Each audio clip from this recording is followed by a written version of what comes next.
I recently put my daughter in daycare. I didn't want to do it, but being that I'm a single parent, I didn't have much of a choice. After the abuse research, I found a daycare that seemed like a good fit. It was run by a girl named Wendy and seemed fairly popular in my neighborhood, as there was a number of kids there when I went to investigate. One of the things I particularly liked about it was the fact that they had security cameras set up around the center so that parents can access them and check on their kids. It quickly became an obsession of mine. All the kids wore jackets that the daycare provided because the air conditioner had been on the fritz, so it was quite cold there. But it was easy to tell which little girl was mine. I loved being able to watch my daughter play with other kids as I worked, and it gave me a peace of mind knowing that she was doing alright. I couldn't keep my eyes glued to the screen the entire time, but in passing I saw that she made a friend she played with almost every day, and even had a favorite toy. It was a little medicine ball that she and her friend would toss back and forth. They played it every day. After about a week, things seemed to be going quite well. My little girl had started really grasping potty training and was more well behaved than I'd ever known her to be. Needless to say, I was impressed with the daycare. That was when she started singing the song. She hummed it at first, and when I asked her what it was, she told me it was a song they taught her at daycare. Eventually, she learned all the words and began to sing. We eat their teeth and their bones, and slit their throats inside their homes. We sing this song, and when we're done, we'll go to hell and have more fun. She sang it all the time. No matter how many times I had to ask her to stop, it made my skin crawl. Why would they teach a song like that to children? The next day, with the song stuck in my head, I resolved to call Wendy. I wanted to tell her that I disapproved of the song and I didn't want that or anything like that taught to my daughter. If it continued, I would be forced to find a new daycare. As I watched the children play on my computer screen, my little girl playing with the ball like she always did, I picked up my phone and called the daycare. When Wendy answered, I told her about my concern. She was incredibly polite about it and said that one of the other children had been going around singing it. She said she thought it was from a movie or something, but she was working on putting a stop to it because that song was definitely not for children. She said it disturbed her just as much as it did me. I'd been pacing around my office as I spoke to her, and just as we were saying goodbye, I looked back down at the screen and noticed something peculiar. The Wendy on the screen was not on the phone, but was helping a child with his juice box. She said goodbye and hung up the phone, and I watched the cameras not reciprocating her farewell, but transfixed on the screen in front of me. I stared at my daughter and her playing with her ball and tried to think of how many times I'd seen her drop it as they tossed it back and forth. I didn't think I'd seen that happen very much. And the kid in the corner was always in the corner, working on the same puzzle. How long had he been working on that puzzle? That's when I began to suspect that instead of watching the live feed, I'd been watching a recording. Part 2. I took my daughter out of daycare immediately. I couldn't allow her to keep going to the daycare until I found out what was going on. And even then, I still doubt I'd ever let her go back. My boss, being a single parent herself, allowed me a week to work from home so I could watch my daughter and find another daycare center. She wouldn't stop singing that song though.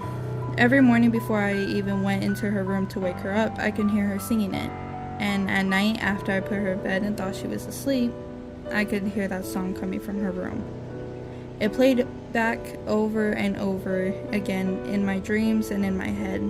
I found it hard to focus on my job and on the search for the new daycare center. So, when she finally stopped singing, and it was finally out of my head, my relief was immeasurable. Silence filled the house, and for several minutes I couldn't imagine anything more peaceful. It was as if a weight had been lifted off my shoulders for the first time in days, and I could finally suck in a full breath of air. When the silence broke, however, my stomach knotted even tighter. A feral, terrified scream tore through the house like a frightened train. I'd never heard anything like it. It was a growling, screeching sound, and immediately my mind leapt back into the verses of the song. We eat their teeth, we eat their bones. I leapt from my desk and followed the noise instantly. It stopped before I entered my daughter's room, which is where I was led, and in the split second my heart almost stopped. The suddenness by which the sound ceased was almost as unsettling as the sound itself.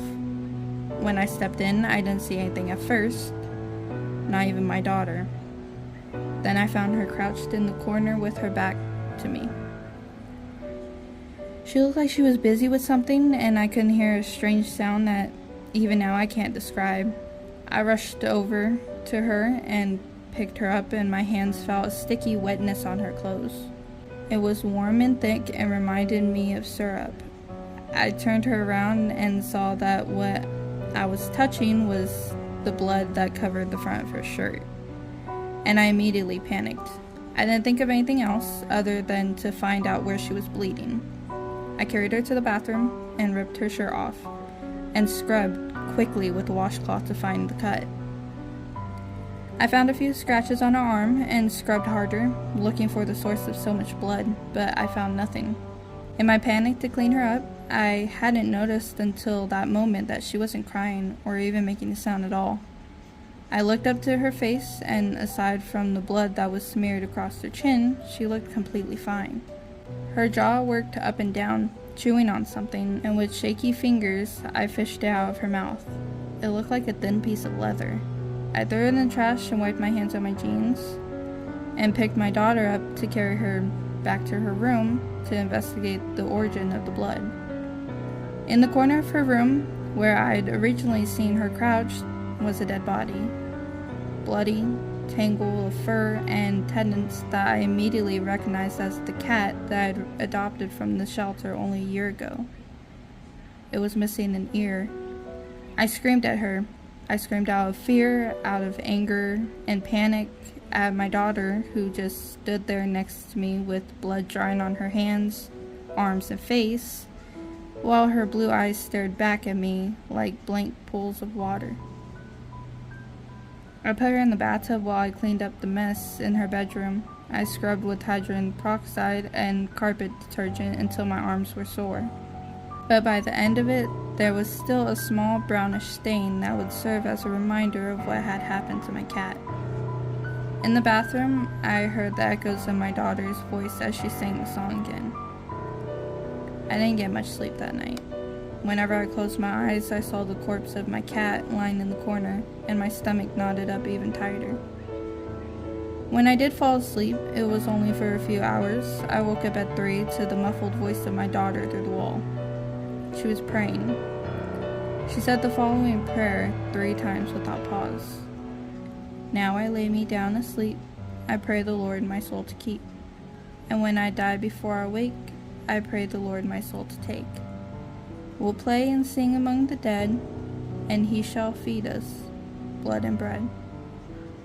I'll do his work until sunrise, and love him forever, the Prince of all lies. When she was done, she said amen, and I heard her crawl back into bed. I got intermittent sleep after that, but not much. Just like the song, the prayer was stuck in my head and made me sick. The next morning, I found her sleeping deeply in bed, covered in a pool of her own urine. She hadn't wet the bed at all since I started taking her in that daycare. And even before that, I thought we had overcome that particular hurdle. But when I stepped into her room, the sickly, sweet scent of urine and ammonia mixed with the rotten stench of feces filled the room. It made my eyes water. I found that she not only wet the bed, but also had diarrhea. I gagged and picked her up and carried her half asleep to the shower. As I cleaned her, she became more conscious. She looked at me with tired eyes. She didn't look like she'd slept that much. When she spoke, her voice was dry and hoarse, but more sincere than anything she'd ever said in the past few days. "You're going to burn." I asked around to see if I could find anyone else whose kids went to that daycare. It took a few days, but I finally found a friend of a friend's cousin whose son was enrolled. I contacted him via Facebook and set up a meeting with him at his house. I brought my daughter so she could play with his son while we talked in private. Him and his wife both worked full-time and seemed shocked when I first suggested that something in the daycare was amiss. They said that their son Brian had never been better behaved than since he started going to the daycare. He went to bed without being told, cleaned up his toys, and hadn't thrown a tantrum in 3 weeks since he was first enrolled. I asked if they regularly checked the cameras. They admitted that although they did a few times, they didn't sign in to watch on a regular basis. When I suggested the possibility of the cameras being pre-recorded, they said they honestly hadn't noticed. I told them about the strange song I'd heard my daughter sing, and the strange way she's been acting. I didn't mention the cat, however, because I didn't want to be accused of being a neglectful parent. They said they heard Brian humming something, but the words never came up. Hesitantly, I asked if they had a pet. For a fraction of a second, I thought I saw a flicker of concern in their eyes. Then Brian's father spoke and said they didn't, but I'd seen the look in their eyes, and that spoke volume more than anything else they had said. When we were done, I took my daughter and left. That was the last time I or anyone else has spoken to Brian's parents. The following morning, I saw on the news that both parents had been killed in their bed, and their son was now missing. When I decided to put my daughter to bed the following evening, I decided to try to talk to her about it. I deliberated over my questions all day and had finally decided on what specifically I wanted to ask her.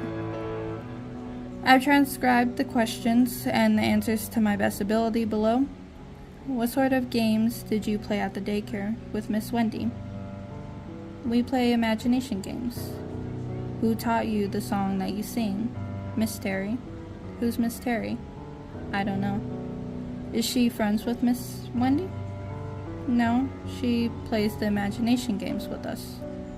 Did she teach you the prayer that you said that night? What prayer? The one I heard you saying the other night.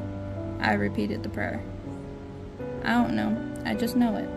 Why did you kill Tony, the name of the cat? I had to. Why? He wasn't going to let them in. Let who in? I don't know. I asked if anyone had abused her at all. She didn't quite understand, and I had to explain. I won't go into detail here, but when she understood my question, she confirmed that she has not been abused whatsoever. What did you mean when you said I was going to burn? I don't know. Why did you say it? She told me to. Who? Miss Terry. When did she tell you that? Just before I said it. Does she talk to you often? Sometimes. Is she talking to you now? No. Why not? She's waiting for you to leave. Those 6 words hung between us amid the silence. Her eyes started upward and fixed on the space behind me. I turned slowly and saw nothing but an empty room. I shook my head, then kissed her on the cheek and clicked the light off, but not before checking to make sure that the window was locked. I needed to drink. I needed to think. Something was going on, but how could I draw the line in the sand between the supernatural, if that's really what it was, and the imagination of a kid? As I sat in the living room, sipping at a glass of whiskey and contemplating these things, I felt a chill in the air. The AC had kicked on, except the house remained as silent as the grave. That was when I saw her standing at the end of the hall. I thought she must be sleepwalking, given the circumstances. I honestly half expected it. I drained the glass, savoring the spicy wooden flavor of whiskey, and stood from my seat. I called out to her, but she didn't answer. She simply stood there, limply, at the end of the hall. I began to walk towards her, and it was then that I saw a metallic glimmer in her hands. She was holding a kitchen knife. I hurried toward her now, calling her name and trying to wake her up before she hurt herself, but when she looked up at me, I froze. Her eyes were black, and her lips were pulled tight into a grin so wide that I could count her teeth if I had a mind to. Tears ran down her face and splashed against the carpet. I couldn't think of anything else to do, so I began to recite the Lord's Prayer. She didn't do anything. I wasn't sure what I expected her to do. Perhaps I'd seen too many movies, or perhaps my hopes for salvation were too high. But she did nothing but stand there, listening to my recitation of the scripture. Eventually, I fell silent. When she took a step forward, it was rigid, like her limbs were wrapped in splints and she was being controlled by a puppeteer. I backed away slowly and pulled my cell phone out of my pocket and dialed 911. The woman answered the line, but I couldn't hear much more than static on the other end when she tried to speak. I told her I needed help and my daughter needed an ambulance, but I wasn't sure if she heard me, because right afterward, the phone ended the connection and the battery, which had been at 50% only 20 minutes ago, was strained. She continued to step forward, and with each step, she repeated her song. We eat their teeth, we eat their bones. I felt even colder than the room seemed to get darker. I thought I saw then a faint figure of a woman and a little girl standing at the end of the hallway, just before the light bulb went out. We slit their throats inside their homes. I rushed over to my daughter, then I lunged for the knife in her hand, and it came up in an arc that glinted from the light behind me. I felt a warm pain in my forearm as it cut through my skin, but I snatched at the blade. I caught it just above the handle, and the metal tore at my palm as I wrenched it away from her. I threw the knife behind me and heard it clatter on the floor. I picked my little girl up in a bear hug and held her as she fought to scratch and bite at me. When I felt the tugging against me, my blood turned to ice. I couldn't see anything, but I felt something in the dark working against my embrace, pulling my daughter's feet. I pulled harder and screamed in exasperation, but one of my daughter's fingers found its way to the slit in my forearm and dug deeply into my flesh. I dropped her from the pain and knew that I had made a dire error. Like a limp doll, I saw my daughter pulled into the end of the hallway and disappear into the shadow.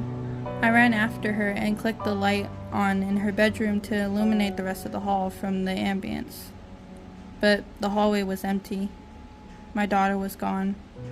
The police came in shortly after, and I told them that someone had taken her. I didn't think they believed my story otherwise. They launched a full investigation, but I don't think they'll ever find her. I went back to the daycare the next morning, but the building where I'd once dropped my daughter off was nothing more than an empty warehouse, with the pink notice of condemnation taped on the inside window.